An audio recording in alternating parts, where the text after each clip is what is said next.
Und wir fahren am Brandenburger Tor vorbei. Sie sehen geradezu den Reichstag.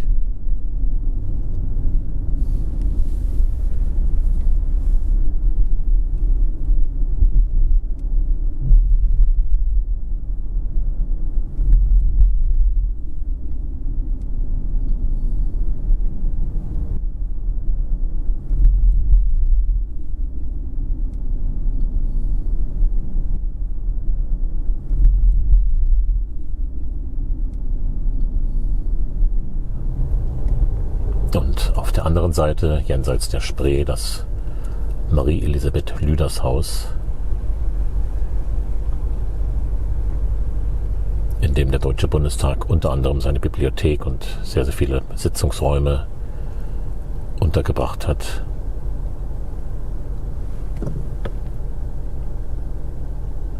Und auch noch einmal als Erinnerung, der Reichstag stand immer in West-Berlin, direkt hier an dieser Stelle lief dann quer durch die Mauer, und die Gebäude, die Sie auf der anderen, also auf der rechten Bildseite erkennen, das alte Gebäude stand schon in Ost-Berlin, das neue Gebäude natürlich auch.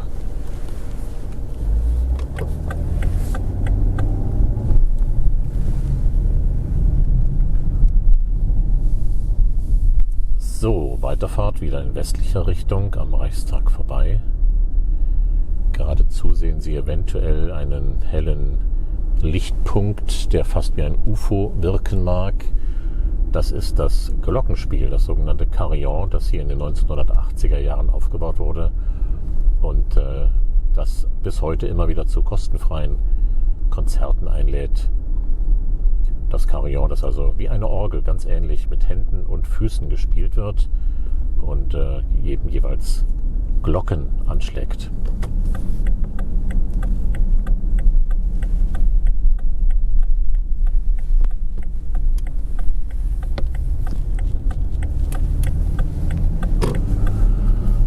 So, die Fahrt geht weiter durchs Regierungsviertel. Der Kollege vor uns hat das gleiche vor wie wir, aber den überholen wir mal, damit wir nicht sein Kennzeichen auswendig lernen. Links das Kanzleramt. Das sehen wir gleich noch ein bisschen besser. Und jetzt geradezu vor uns auf der rechten Seite der Reichstag mit dem Platz der Republik. Hier stand bis 1938 die Siegessäule. Und links das Gebäude des Deutschen Bundestages. Hier ist die Verwaltung untergebracht. Hier haben die Abgeordneten überwiegend ihre Büros. Und jetzt sehen Sie auch wieder links die Botschaft der Schweiz.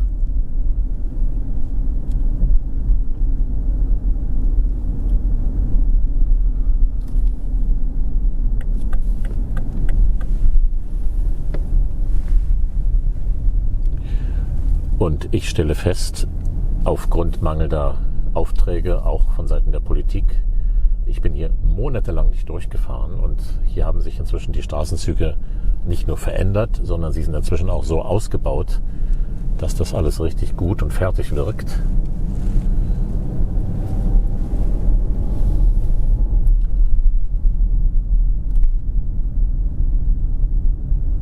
Ja, die Fahrt geht weiter, etwas zurück noch einmal in den Ostteil der Stadt. Wir überqueren die Spree und fahren dann links Richtung Hauptbahnhof. Geradezu rechts das Gebäude der Bundespressekonferenz.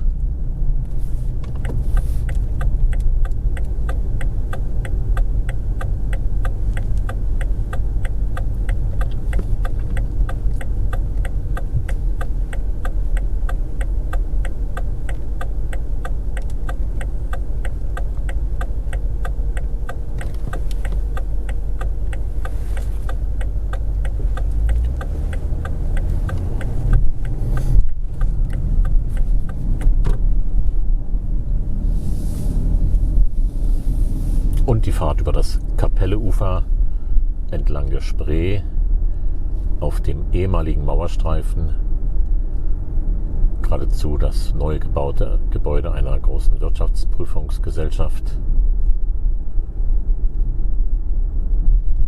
und dahinter der Hauptbahnhof.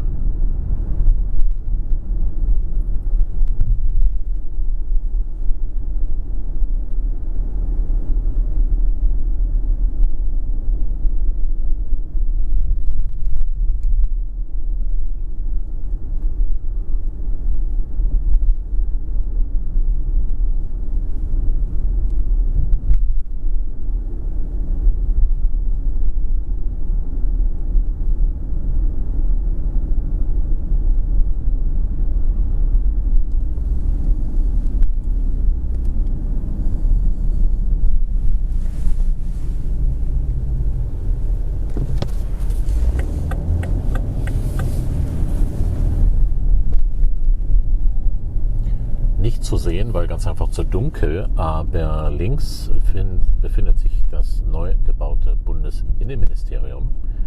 Und sehr schön davor sehen Sie ein altes, kleines Fachwerkhaus. Ich hoffe, man kann es sehen. Ich denke schon. Da hat sich ein traditionsreiches Berliner Restaurant Paris-Moskau, ich nenne den Namen mal, weil die Berliner kennen das tatsächlich seinen Platz bewahrt. Das Haus ist noch wie vor da. Und wenn irgendwann Corona vorbei ist, dann wird man dort auch wieder sehr schön essen gehen können. Auf dem Weg nach Moabit.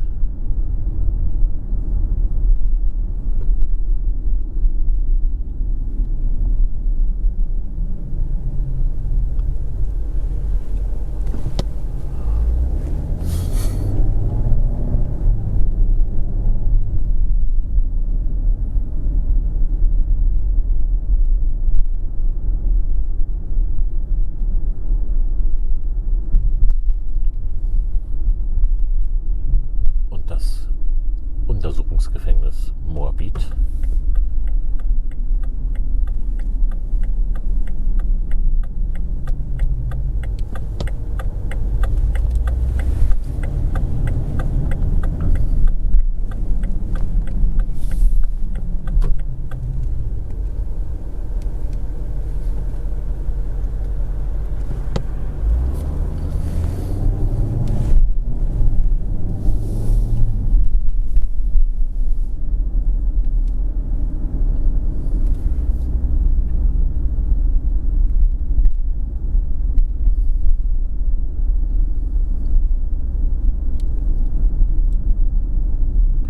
Die ganze große Stadt wird zunehmend eine Tempo-30-Zone, auch auf Hauptstraßen.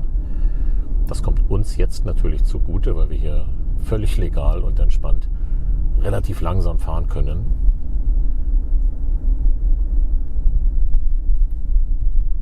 Und unseren Blick mal nach links und mal nach rechts schweifen lassen können, was wir Ihnen denn weiter zeigen wollen.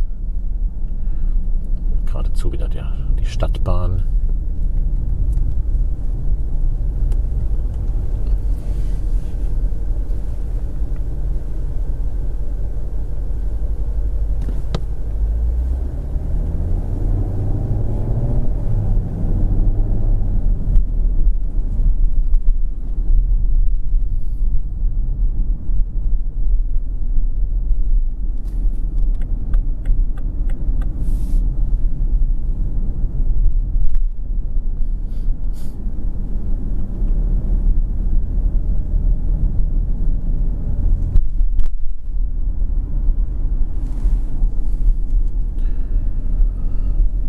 Wir nähern uns dann auf der rechten Seite dem Schloss Bellevue, dem Sitz des Bundespräsidenten. Die Fahne ist gehisst. Das bedeutet nicht, dass der Bundespräsident im Schloss weilt. Das bedeutet lediglich, dass der Bundespräsident in Deutschland weilt. Wenn er ins Ausland reist, dann wird die Fahne abgenommen.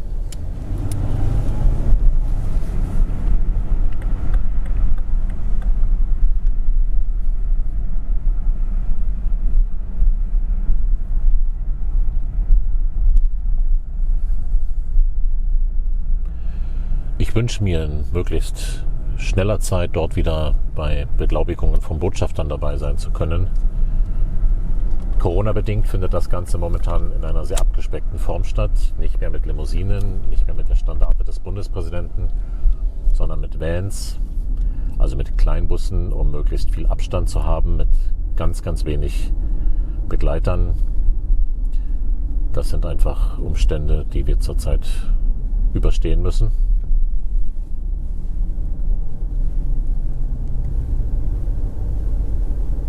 Und geradezu die Siegessäule seit 1938 hier am Großen Stern und seitdem auch eine Trommel erweitert, auf Wunsch von Adolf Hitler, auf Wunsch von den Nazis und so ein bisschen im Vorgriff auf die Weltherrschaft Deutschlands, zu der es dann ja Gott sei Dank nicht gekommen ist. Die 3 anderen Trommeln, so nenne ich das immer, sind errichtet im Gedenken an die militärischen Siege Preußens gegen Österreich, gegen Dänemark und natürlich auch gegen Frankreich.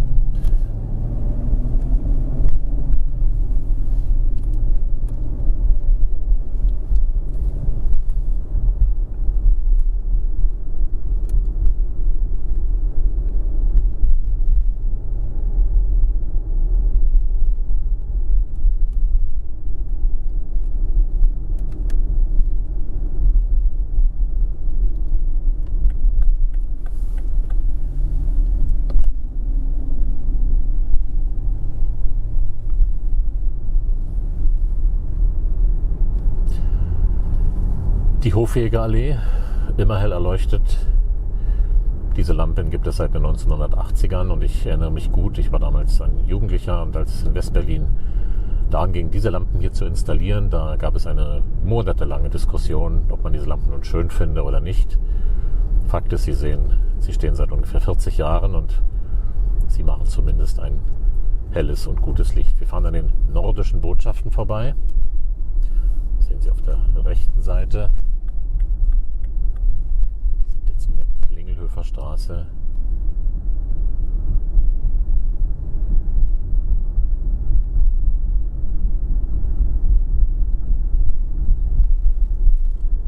Links das Chinesische Kulturinstitut und dahinter wieder eine große deutsche Wirtschaftsprüfungsgesellschaft und auf der rechten Seite die Bundesgeschäftsstelle der CDU.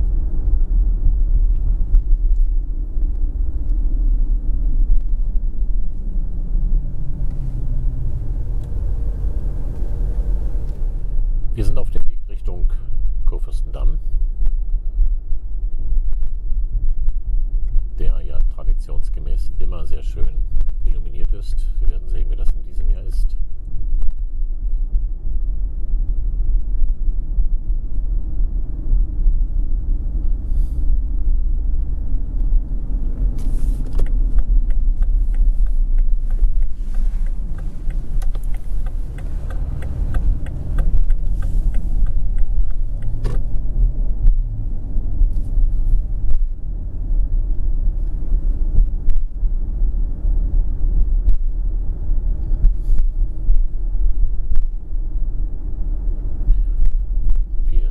In der Kurfürstenstraße, die dann vorne am Aquarium und am Zoo-Eingang zur Budapester Straße wird.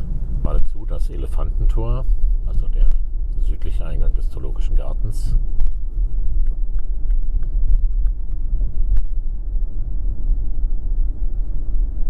Und geradezu die Gedächtniskirche, die Kaiser-Wilhelm-Gedächtniskirche, die ja fast auf den Tag genau vor 4 Jahren Zeuge eines fürchterlichen Mordanschlags wurde.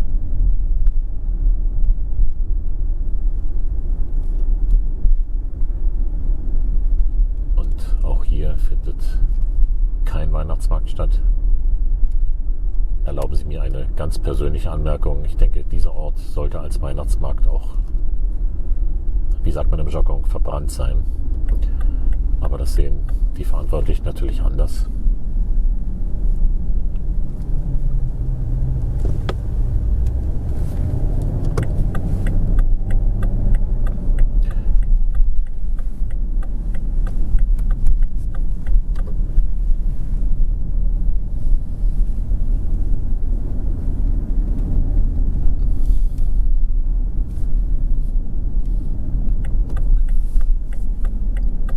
Wir fahren jetzt durch die Kantstraße links in die Joachimsthaler Straße und von dort auf den Kurfürstendamm.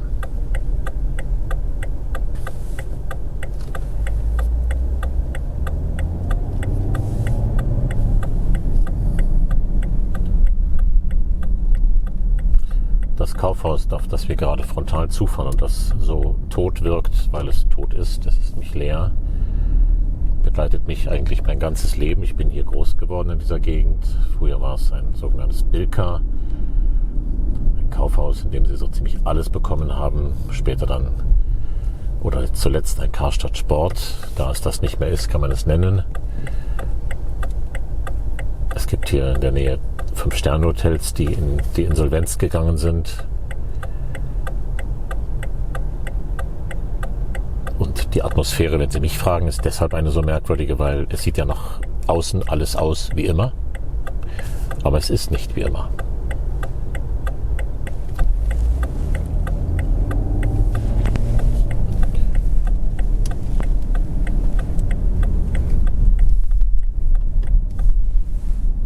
Ich will nicht übertreiben, aber Sie sehen ein nahezu menschenleerer Kurfürstendamm.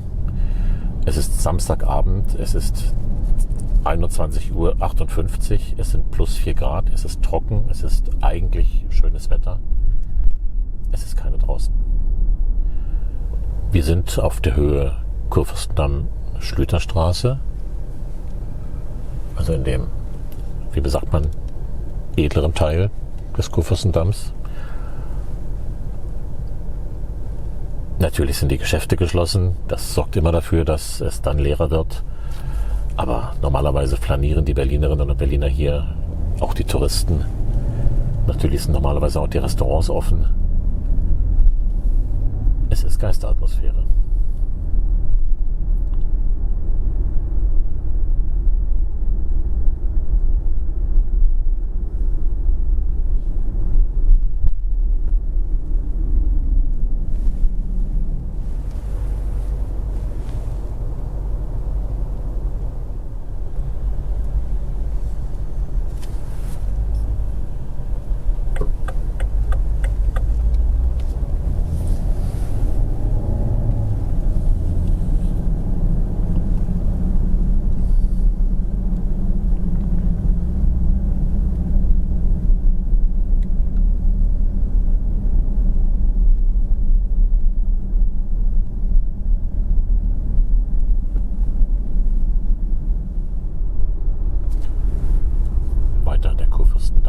Wir fahren Richtung Hallensee, haben gerade den Adenauerplatz überquert.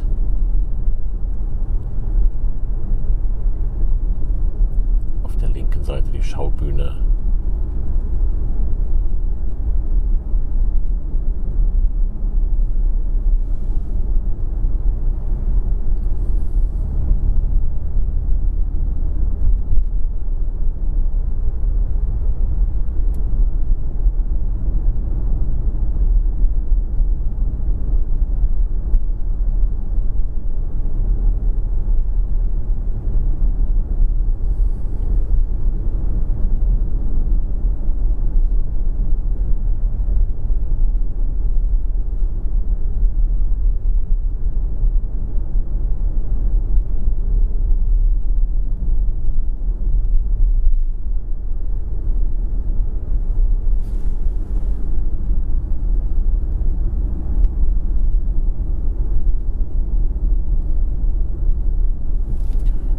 Kurfürstendamm ist 3,5 Kilometer lang.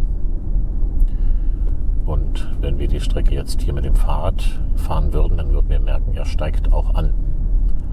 Das ist also schon eine klar sichtbare Steigung Richtung Grunewald, Richtung Hallensee.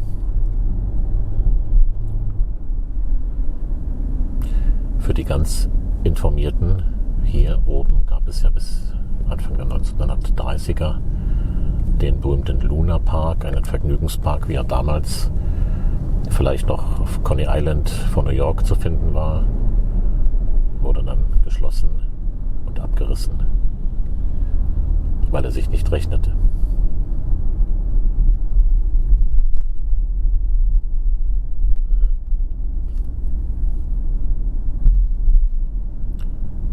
Und ein bisschen links im Bild die berühmt gewordene Skulptur zweier einbetonierter Cadillacs von Wolf Vostell aus den 80er Jahren. Ich erinnere mich gut, als die Mauer fiel, da tauchten plötzlich über Nacht wie aus dem Nichts zwei Trappis auf, zwei Trabant, die ebenfalls einbetoniert waren. Das war sehr lustig, fanden jedenfalls die meisten Berliner so, und in einer weiteren Nacht- und Nebelaktion waren sie dann wieder verschwunden.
nach der Umrundung von dem Wolf-Vostell-Mahnmal, hätte ich fast gesagt, nach der Wolf-Vostell-Skulptur am Rathenauplatz sind wir auf der Rückfahrt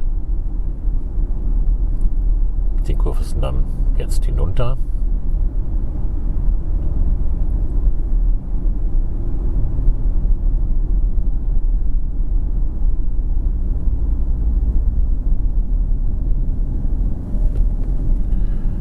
Vielleicht eine kleine ergänzende Information: Der Kurfürstendamm wurde zum Kurfürstendamm durch Reichskanzler Bismarck. Der verfügte oder beschloss oder schlug vor, den bis dahin eigentlich mehr oder weniger aufgestütteten Knüppeldamm, der er mal war, weil es war ein sehr sumpfiges Gelände hier, zu befestigen. Und dann wurde er auch sehr schnell mit großen, schönen Häusern der späten Gründerzeit bebaut. Und somit war der Kurfürstendamm, der Damm des Kurfürsten, durchaus der Verbindungsweg, der er schon immer war, zwischen Berlin und dem Grunewald. Nun aber eben auch eine feste, gut passierbare, befahrbare Straße.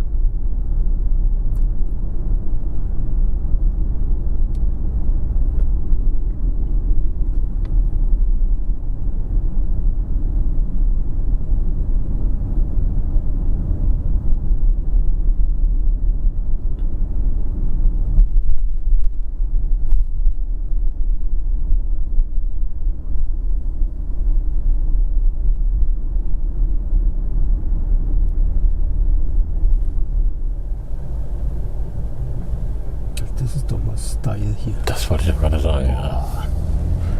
Aber hast du gesehen, was sie in ihrem Köfferchen hatte? Nee. Leere Flaschen. Nee, echt jetzt? Oh. Ich glaube auch, die kenne ich. Die ist, glaube ich, ganz bekannt in dieser Szene, in Anführungszeichen. Ja.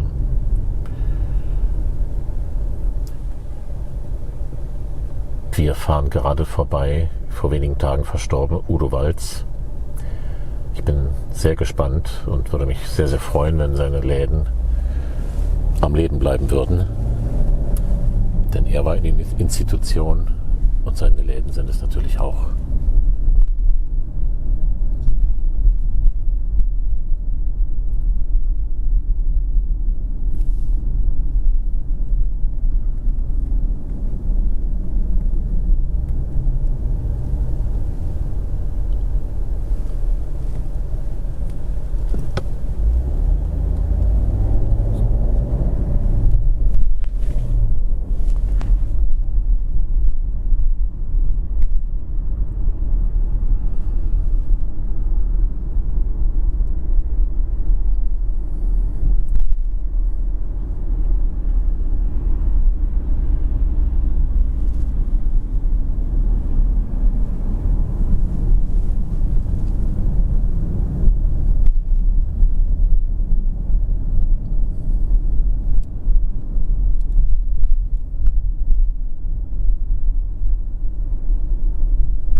Das Europacenter mit einer großen Schleife und ansonsten in tiefer Dunkelheit. Hier endet der Kurfürstendamm am Breitscheidplatz. Rechts geht die Rankestraße ab und wir fahren jetzt in die Tauentzienstraße hinein.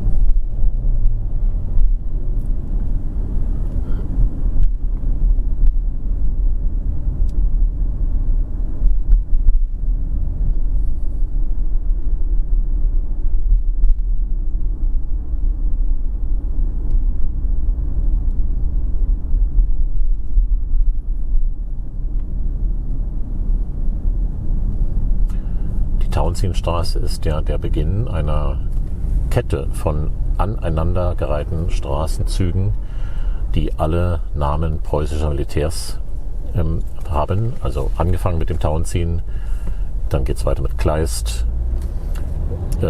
York zum Beispiel, Gneisenau, um Nummer 4 zu nennen, Bülow natürlich. also eine ganze Reihe von Militärs, und ich bin gespannt, wann die Diskussion auf die Umbenennung all dieser Straßen kommen wird. Es wird nicht mehr lange dauern. Dann heißt der Tauentzien. Darüber möchte ich gar nicht nachdenken. Rechts das KaDeWe. Das Kaufhaus des Westens, 1907 gegründet oder eröffnet, im gleichen Jahr übrigens wie das Hotel Adlon. Der Wittenbergplatz.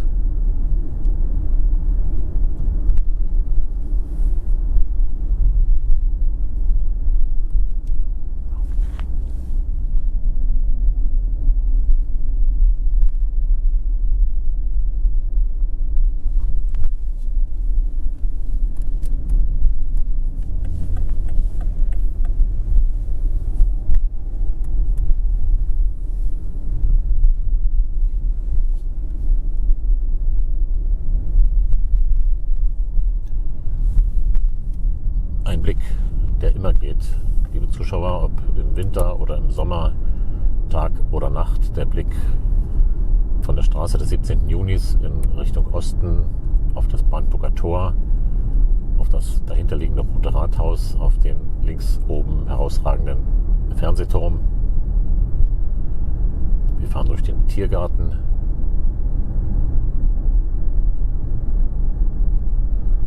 Und sind also wieder auf dem Weg zurück an unseren Ausgangspunkt, die Berliner Mitte.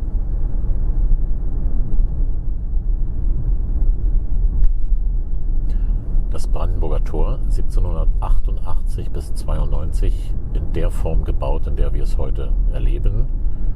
Es gab auch davor schon ein Stadttor, das war aus Holz, relativ einfach gehalten. Und warum Brandenburger Tor? Ganz einfach, es war halt das Tor auf dem Weg nach Brandenburg. Es gab bis ungefähr 1862 eine Mauer am Tor entlang, und ja nicht nur an diesem Tor entlang, sondern an allen Stadttoren entlang. Und diese Mauer war einmal die Stadtmauer. Sie sollte allerdings, und das ist eine ganz faszinierende Duplizität der Geschichte, sie sollte weniger die Menschen hindern, in die Stadt reinzukommen, sondern sie sollte verhindern, dass die Soldaten, die in Berlin stationiert waren und das keineswegs freiwillig waren, aus der Stadt herausgehen konnten. Und natürlich war diese alte Stadtmauer auch eine Akzisemauer, also eine Mauer, um Steuern einzunehmen.